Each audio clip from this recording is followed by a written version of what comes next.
Premiere Pro has a few AI-driven transitions that can help us within our video editing workflow.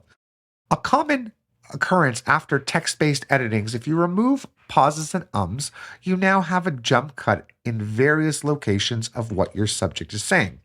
You have 3 different ways of being able to handle this. One is to just embrace the jump cut. 2 is to place B-roll footage to hide the jump cut. And the other is to use an AI-driven effect called Morph Cut.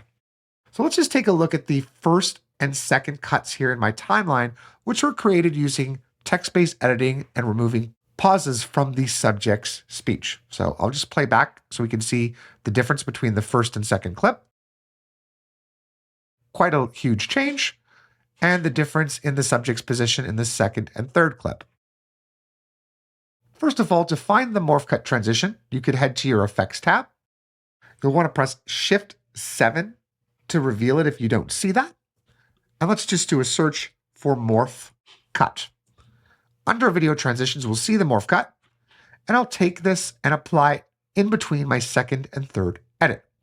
I'll move my playhead over it to see that it's analyzing the movement within the shot.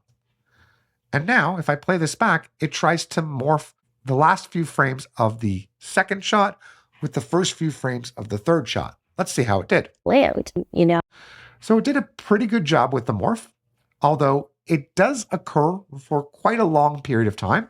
So let's drag on a handle of the transition here in the timeline and shorten that. It will analyze your shot again. And let's play this back. It's going to layout, We can see that the morph is now a little bit more subtle. Now, if I take the Morph Cut transition in the effects panel and apply it between my first and second edit, it will produce a morph between the first and second image. However, it won't be as great because of the extreme nature of change within the action.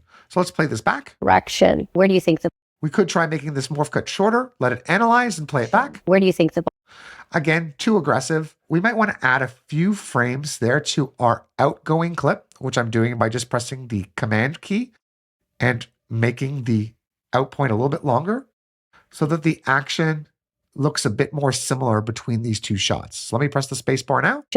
think the ball's going to Still quite a bit of a morph, but as we can see, we could try to perfect this, or in this instance, place some B-roll on top of that. But there you have it. The Morph Cut transition works great when you're trying to cover up a potential jump cut from the removal of filler words or pauses within a subject's script.